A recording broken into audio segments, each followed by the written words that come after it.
Because we are composition of the Lord. Those city, sinusis, iumol sa Dios, ang tao gikan sa abog, ug sa pagkahulma, iyan gihuipan ang buho sa ilong ug nahimong kalag nga may kinabuhi. And that is composition. Amen? So, ang mga awit igsuon nga sugas kamatuoran, dili pa nato kay dugay nga gihimo nga awit, ay akong gihuna-huna nga ang purpose ra gid sa Dios nga nabuhi ta, himuon ta niyang ihemplo ngadtos mga katawhan. Aron sila mahibalos kamatuoran. Ug dunay mga tao nga sa ako panglulo sa buhi pa. Dong, timan ini, ang mga tao sa palibot, maabot ang panahon nga bisag mag-crusade pagkas agtang, dili na maminaw. Pero sa awit, doon na pa'y paglao mga igsuon, ang gahi nilang kasing-kasing, mahimo siyang humo. Hallelujah!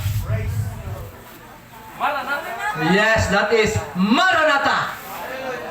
Hallelujah. Sila ra. Sila ra! Maunang diferensya sa hallelujah o halaluya. Unang-una, pasalamatan na to ang buhi nga Dios nga maoy tag-iyas tong kinabuhi. 27:3 sa Hob, ningon si Hob kay bugos pa man ang akong kinabuhi dinhi kanakong espiritu sa Dios niya as bangag sa akong mga ilong. O saratay ilong pero ginitok ni Hob og plural. Akong mga ilong. Brother, pilay ilong o sara, pilay bangag, duha. Pingutan ang isa na pay reserba. Ang pingutan duha na pas loyo og nila pa. Mayo gyud kayo ang Ginoo. Muna nga, pasalamatan na to siya, unang tanan. Pasalamat po ko sa akong mga igsuon sa Marayag, si Brother Dudong Sudario. Ang botog nakaila mo sa mga Sudario des Marayag, murag mga karaan ni sila. Nya kanhi, nag-abot ministibuli, dalaga pa ning akong igsuon, unya ulit pa po ni si Brother Dudong nga Sudario. Nya dito yun ni sila mga igsuon, nagkatagbo. Dito sila pinagtagbo ng tadhana. No? Nya hantod karon nahimo sila ng akong pamilya og nalipay ko kang ilang pag-alagad, wala gid nila giundangan. Amen. O usa sa ako nga nikalipay nga wari ko og rental adto ko sa ila paingon kay kani ato sa Digos pa mi diha gyapon ko padung sa ila. Motor-motor pa katong SYM sa una, lusot-lusot anang Maragusan nga wa pa na masiminto, lusot dito sa Mungkayo. Na karon perti namang ninduta di ay hamis na kayo. So pila ka tuig nagligid, nagdevelop gyud mga kaigsuonan ang mga lugar. So ganiha naghisgot na si Brother Dudong nga tamang sa udto dito ta o niya paghuman balik tas Marayag kay dili ta mag-iway. Nihangyo siya ganihan ako. Ya, kay naapog ko noy blessing dito sa mag-igsunan. Pero karon, murag ako siguro silang hangyoon nga kung mahimo kay mag-iway man unya alauna imedya aron nga tingali makayaw-yaw pud siya diri og unsay iyang mga eksperyensya nga ikapahat pud dinhi, no? Puslan lang nga nakabisita mi diri kay nama pud sila yung mga eksperyensya sa kinabuhi, siguro unyang hapon inyo po ning madunggan. Di man ako ni palakon kay og mulakaw siya, maglakaw ra siya, ibilin ang sakyanan. Kay wa man misakyan muli ni ngadto. Kay ganina magigsuon mo lisod jud ni kay gaulan. Praise the Lord kay naay panalangin sa Ginoo nga gihatag nila nakabiyahe gyud mi sa bisan og nag-ulan. So God will make a way. Naagay mga pamaagi ang atong Dios mga igsuon nga dili nato matugkad.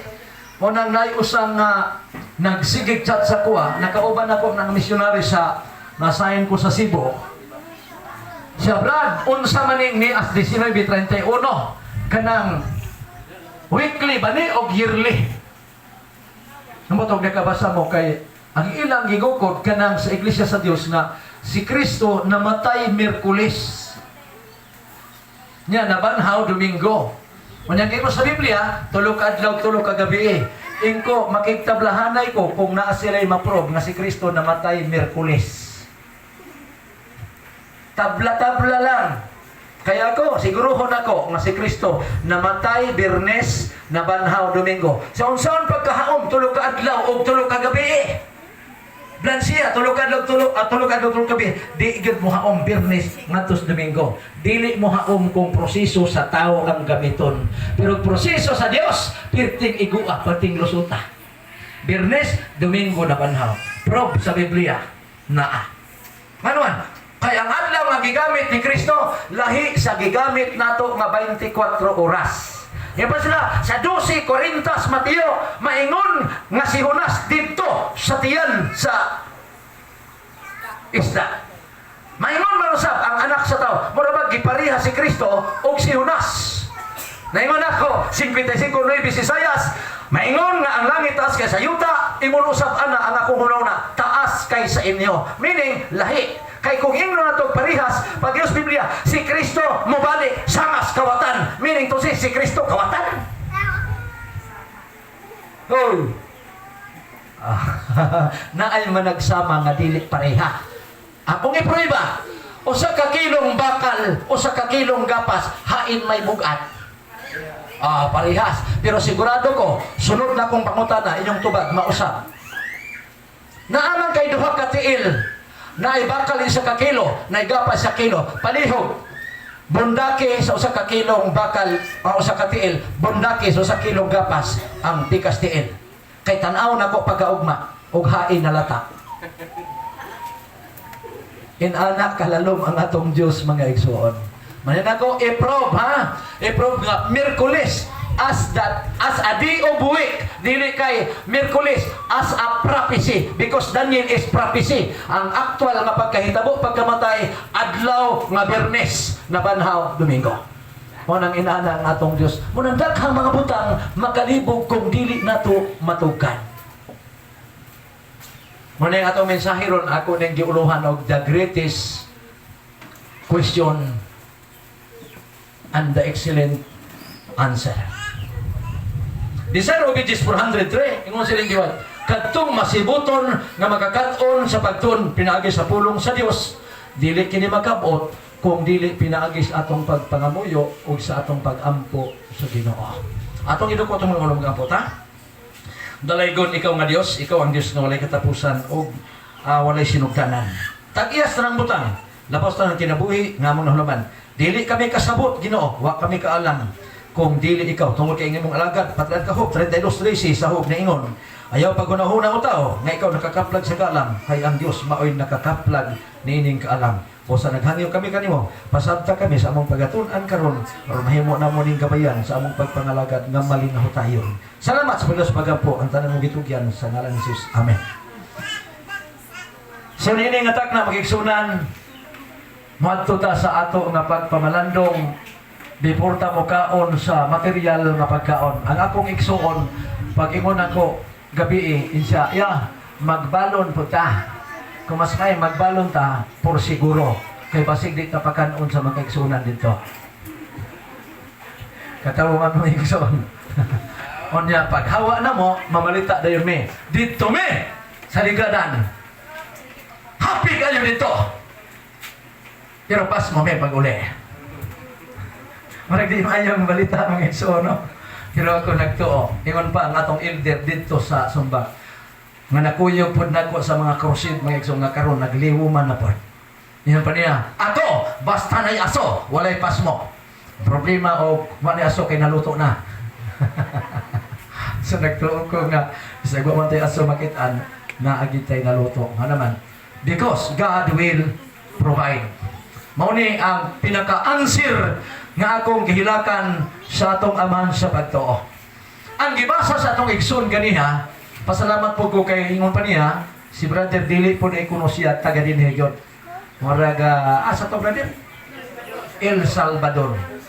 Adon Salvador. Alayo pa din hina. Sige lang, kay kaluyan sa Ginoo ato pud nang bisitahan ng mga lugar ha. Before minihawa igsoon atong Disyembre mi arimi. Ubay-ubay pang mga balay ang among giyatuan dito si Brother Dundong gani na himamat sa amoa pagkahuma na. Unya anaon tato schedule pagkaugma ang akong tingog gihurot-hurot ituyo sa Ginoo aron maka-relax pud siguro ang lawas. No? Manang nahubas akong tingog maigsoon murag tulo ka balay siguro tong among natuan. Ako nang siyang yung makaigsunan, kamoy kumbati pag-abot sulod. Kaya murag akong tingog yun, ni uplok na. Kaniya to, nagwali ko igsoon 21 kagabi. Nakagasto po kog hapit 2,000 kay hurot-hurot yun ang akong tingog kay bugnaw po kay nga lugar. Wali gabi, kabang kadlawon. Sa 21 kagabi, hurot-hurot yun. Pero napay nabilin gamay. Si Robin sabi ko kung nakailam mo kanang pastor nga nasa spakik, kuyog mangyud miya na year 2000, nagwali po siya dito sa kulungan, bandas dagat, 14 kagabi, ni kaluyan nang iya, wala nagitingog na bilin, nahurot na yun. Kay doon man siya dito ka ng bitong gusok, kailam mo,